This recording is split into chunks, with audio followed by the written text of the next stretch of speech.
Buenos días, ¿cómo están? Continuamos con el ciclo de Management en tiempos de COVID-19, organizado desde el ICDA, la Escuela de Negocios de la Universidad Católica de Córdoba, y hoy vamos a entrevistar a Nicolás Liendo, quien es decano de la Escuela de Política y Relaciones Internacionales de la Universidad Sergio Arboleda de Colombia. Buenos días, Nicolás, ¿cómo estás? Buenos días, Verónica. Muchas gracias por la invitación y al ICDA y a la Universidad Católica por hacerlo. Bueno, al contrario, gracias a vos por darnos tu tiempo y compartir estos momentos con nosotros. Justamente en tu rol de decano, queríamos que nos contaras cuál es el impacto del COVID-19 en esta formación integral que ofrece la Universidad Sergio Arboleda, en esto que ustedes han dado en llamar la formación de politólogos 4.0. Bueno, la Universidad Sergio Arboleda es una universidad de tamaño intermedio en la ciudad de Bogotá, aunque tiene otras sedes en Barranquilla y en Santa Marta, que eso queda en la costa Caribe de Colombia. En Bogotá, que es la sede más grande, la Escuela de Política viene funcionando hace unos 15 años aproximadamente, y el sello de la universidad es una universidad humanista. Es una universidad, tanto así que las facultades no tienen ese nombre, sino se llaman escuelas, ¿no? Por la escolástica de Aristóteles, etc. Es una universidad en donde los seres humanos y las personas son muy importantes, pero que asume un nuevo reto desde hace 2 años, la verdad, eh, con el tema de la cuarta revolución industrial, por eso el de formar profesionales 4.0.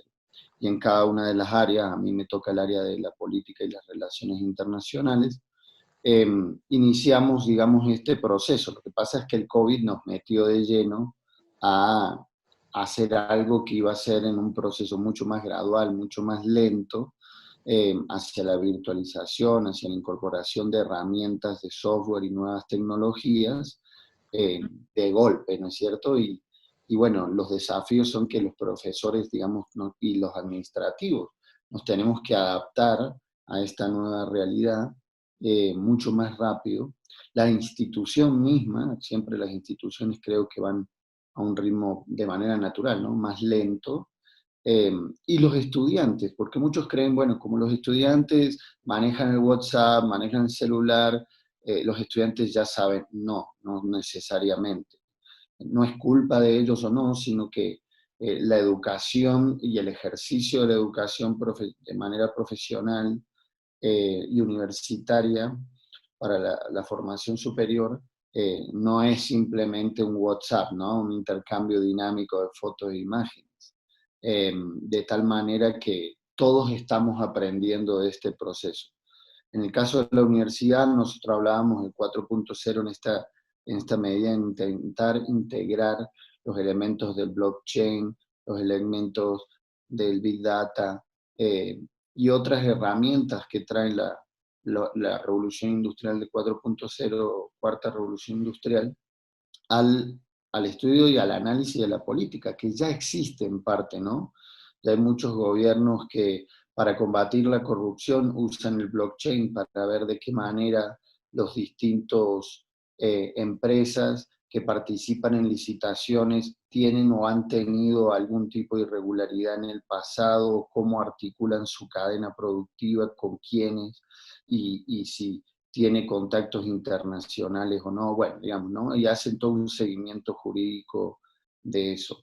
O también, ¿no? Para el análisis de datos en temas de seguridad, el uso de las cámaras de seguridad. Bueno, China ha sido muy innovador en eso, en términos de hasta reconocimiento facial, ¿no? Y con eso poder detectar si hay una persona suelta que tiene antecedentes o si se está violando alguna normativa. Y finalmente el tema del voto, ¿no? O sea, el voto electrónico, el voto por correo y una serie de nuevas formas de movilización y participación política que tienen que ver con cómo se utilizan estas nuevas herramientas y las propias fake news, ¿no? Cómo controlar noticias falsas que pueden tener un impacto determinante el proceso elemental y fundacional de la democracia, que son las elecciones. Ujú, perfecto. Y contanos, ya yendo más al aspecto político y económico de las consecuencias del COVID, recién conversábamos que ustedes en Colombia también están en este aislamiento social preventivo obligatorio, como llamamos acá en Argentina, o confinamiento, que ha impedido o que impide también la normal circulación y flujo de bienes y servicios. La actividad económica está parada, en algunos paralizada en algunos aspectos, en otros funcionando en mucha menor escala. ¿Cómo lo ves a nivel de tu país? ¿Qué nos podés contar? ¿Cómo lo están viviendo a nivel de tu país? ¿Y qué consecuencias económicas vislumbras para tu país y para toda nuestra América Latina? Bueno, en Colombia lo que es el aislamiento obligatorio comenzó el 24 de marzo.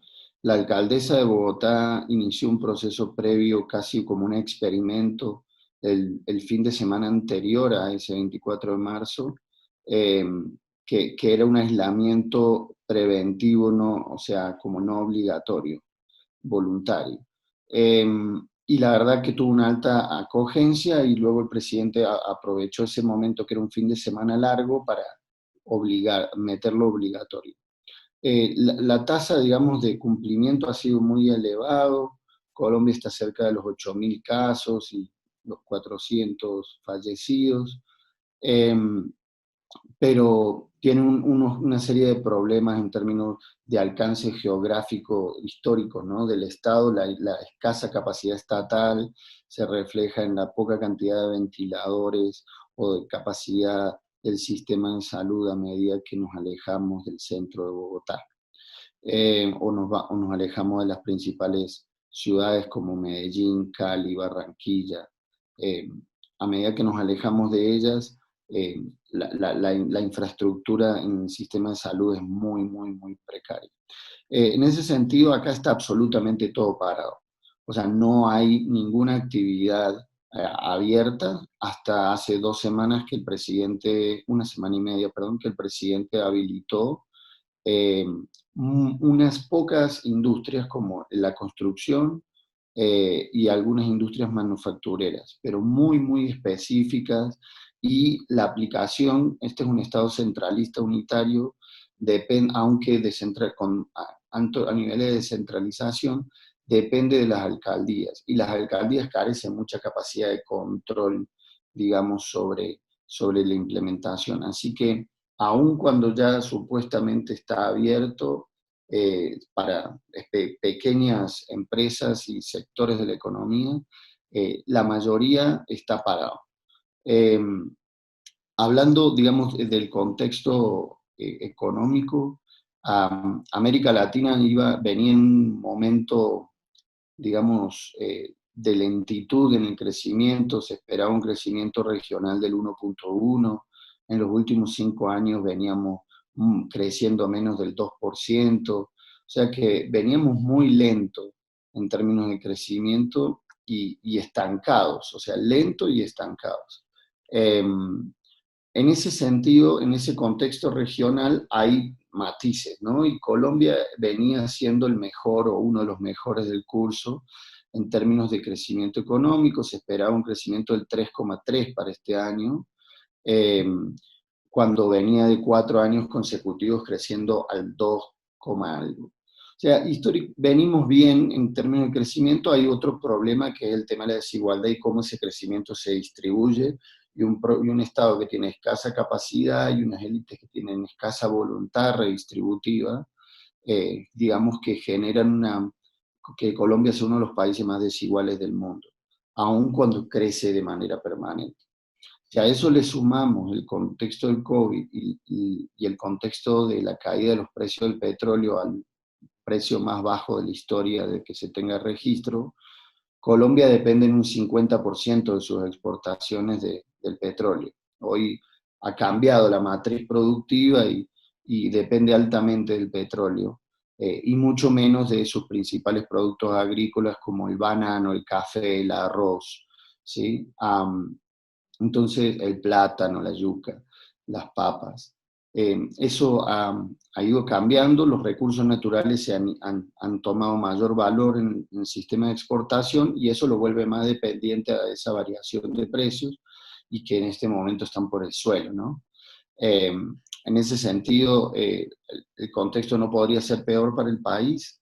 Eh, Va a haber una caída que el Fondo Monetario espera de un descenso del 5,2% para la región, y en el caso de Colombia, según lo que estipulan esta gente, en los escenarios más positivos, ¿no? Estamos hablando con el nivel de incertidumbre que tenemos sobre hacia dónde vamos y qué va a pasar y cuánto se va a prolongar sobre todo esto, pero en un escenario corto donde en 3 o 4 meses podamos reactivar una gran cantidad de actividades con ciertos controles de salubridad, pero un poner en marcha de vuelta el motor económico, eh, lo que se ve es una forma de V corta, ¿no? Donde va a haber una caída brusca en el 2020 y se espera un rebote alto en 2021. Eh, yo soy un poco escéptico respecto a ese rebote alto. Creo que eso depende ciertamente de varias cosas. A América Latina el COVID le llega tarde, ¿no? O sea, somos la última región casi donde se mete, nos llegan casos y se propaga.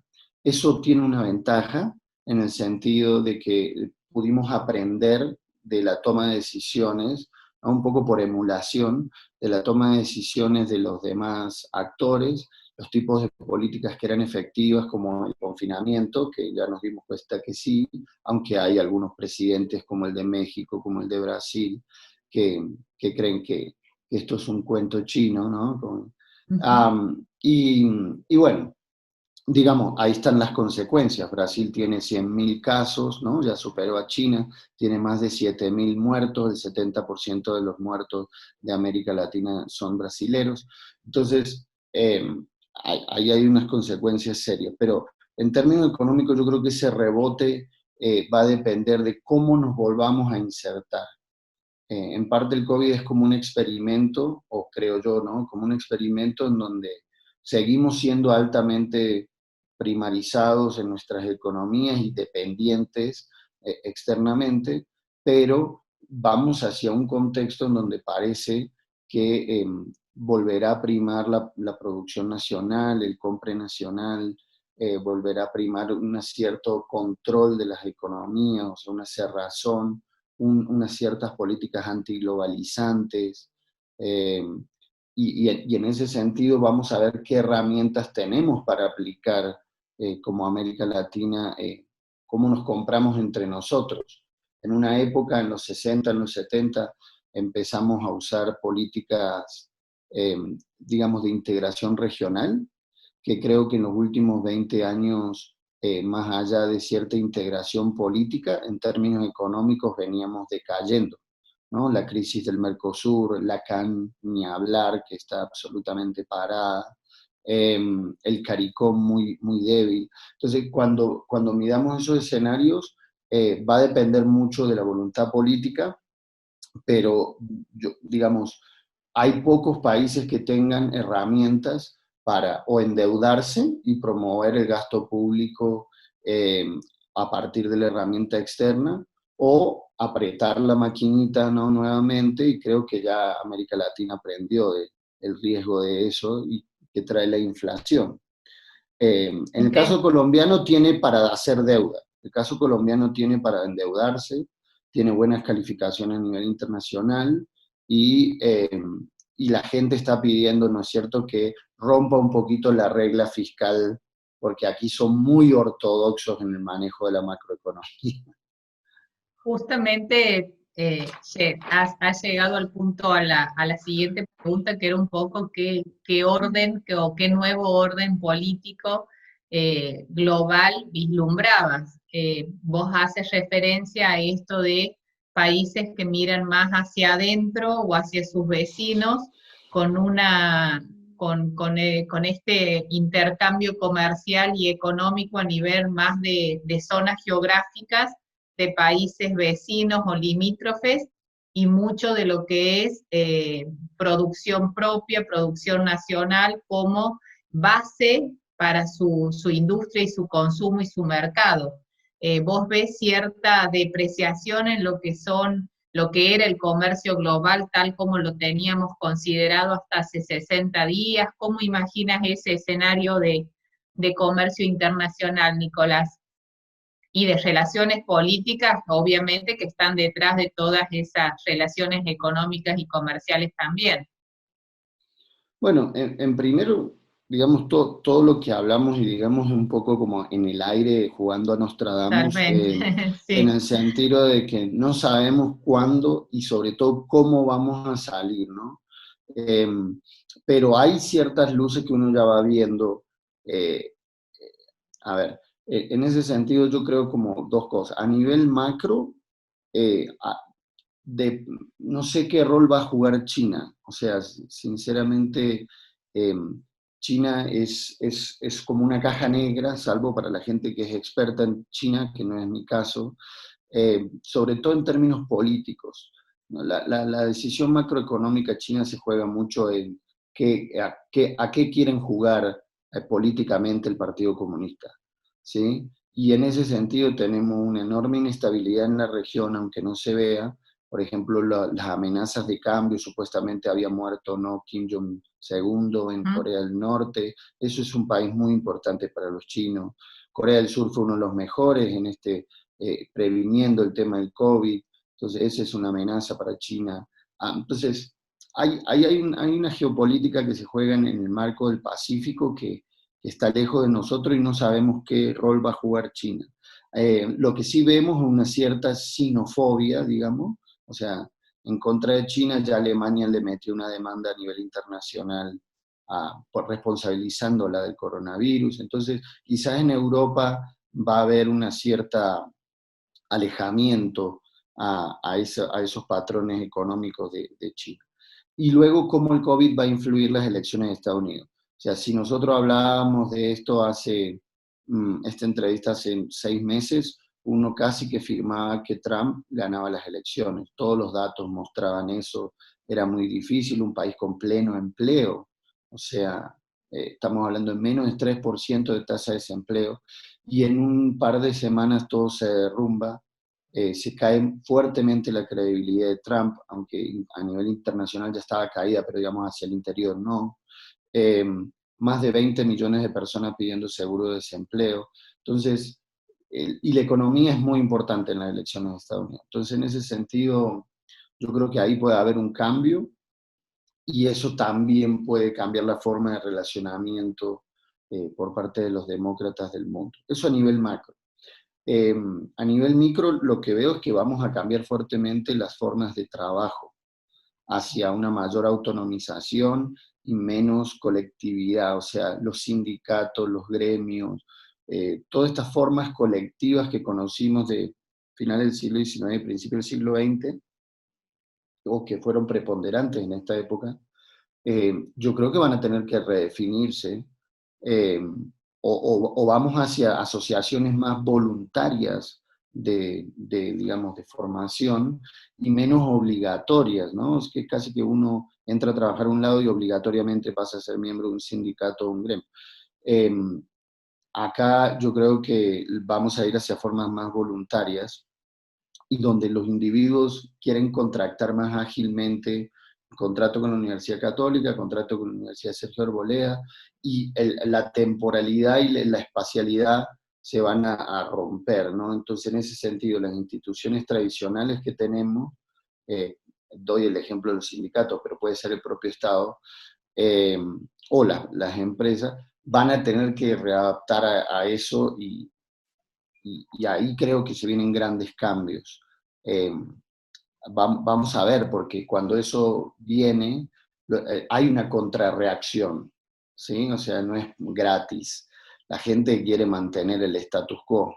Entonces, la porque, resistencia al cambio existe claro, siempre. claro, y estas instituciones que son un poco anquilosadas, eh, digamos, Más. entonces ahí esa dinámica de cambio, de cómo se trabaja, qué es un trabajo, y va a ser muy fuerte en relación a la economía mundial.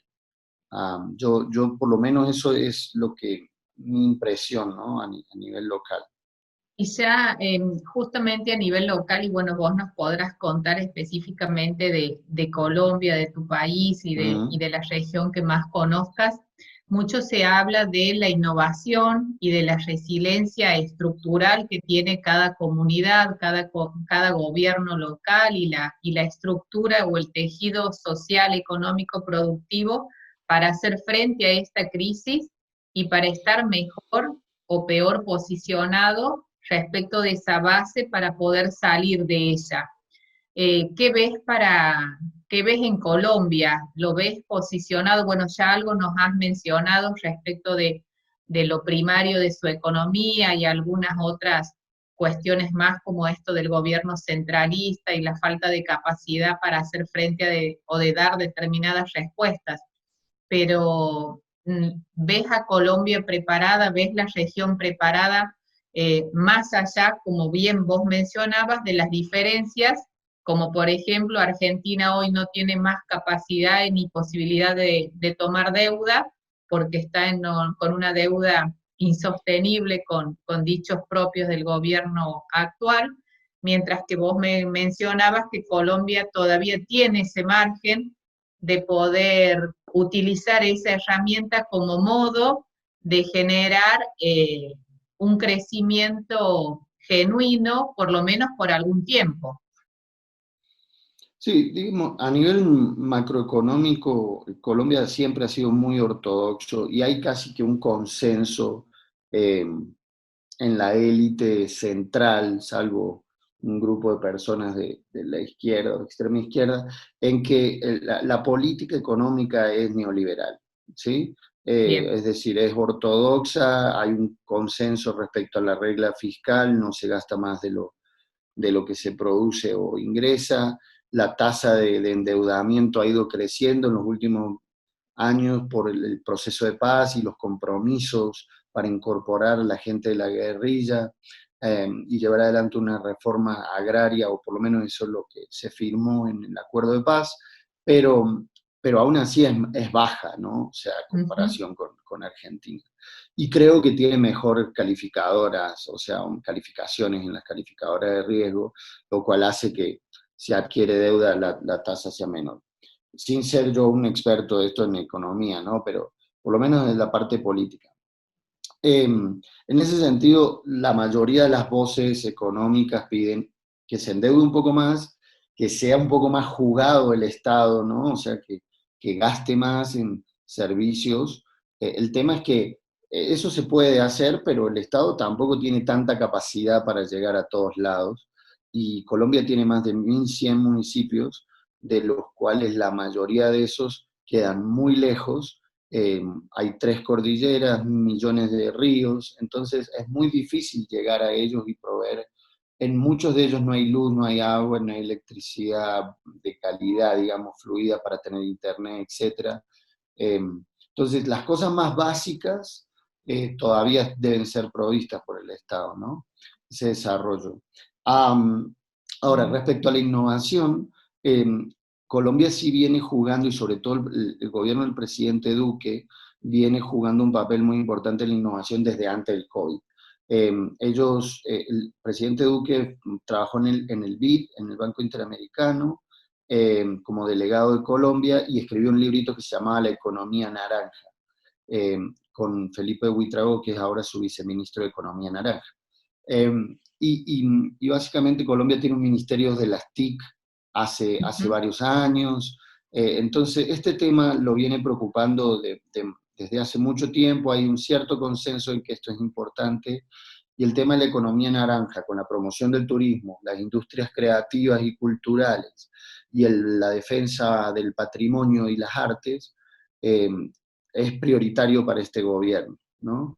Entonces ya había una serie de políticas. Medellín es la ciudad que va a ser el primer hub de América Latina en tener un centro de cuarta generación industrial, ¿no? De cuarto revolución industrial, así como es Tokio, Beijing u otras ciudades en el mundo. Eh, y bueno, tiene un centro específico que se llama Impulsa, que busca promover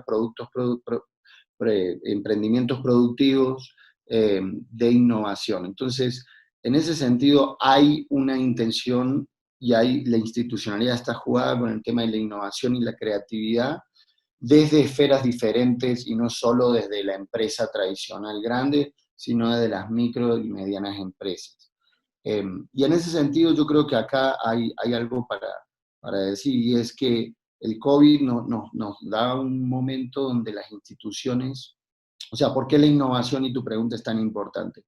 Porque el COVID, que es una crisis sin precedente, nos presenta ante una coyuntura crítica que significan espacios de tiempo donde la agencia, es decir, los actores, son más importantes que las estructuras.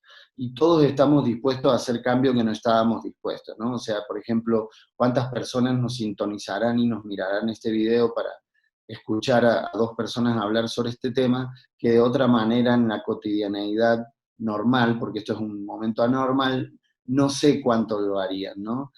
¿Cuántos han aprendido qué es Zoom, Teams, etcétera, ¿no? Para comunicarse, incluso personas mayores, que de otra manera no se hubieran sentado a pagar el costo del aprendizaje, digamos. Entonces esa tolerancia al fracaso se baja y estamos más dispuestos a cambiar, a innovar. Entonces es un buen momento para la innovación, pero bueno, también había que tener, yo creo, cierto colchón previo donde haya habido espacio para la creatividad y la búsqueda de la innovación. Qué bueno, qué lindo lo que nos estás contando. Ya vamos a leer un poco más de esto de las economías naranjas y de las industrias de Impulsa. Y por último, Nicolás, para no robarte tanto más tiempo, que nos contaras también en Colombia qué se está hablando, sobre qué se está discutiendo ante esta crisis inédita como respuestas de políticas públicas locales, del gobierno local o bien a nivel nacional, para salir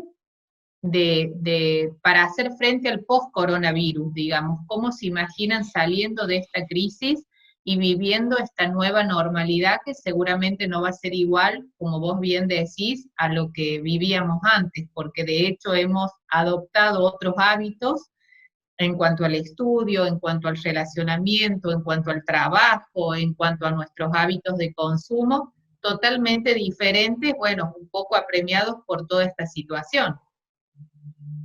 Bueno, creo que hay una lección, digamos, para Colombia y para la región, que es que la vida es sagrada, ¿no? Y en ese sentido, cuando uno mira los presupuestos de nuestros países, el porcentaje de ese presupuesto que se destina a la salud en términos de políticas públicas sociales, digamos, o lo que se conoce con ese término, es muy, muy bajo, ¿no? O sea, en la crisis hemos aprendido que no teníamos ventiladores, que no había UCIs preparadas, ¿no? Urgencias, que hay lugares en donde no había gasas, no había vacunas, no había laboratorios, ¿no? Las cosas más elementales a esta crisis no había. En ese sentido, creo que estos temas, como el tema de la salud, el tema de la educación, pero de manera eficiente, eh, se van a volver más importantes en la proporción del gasto público.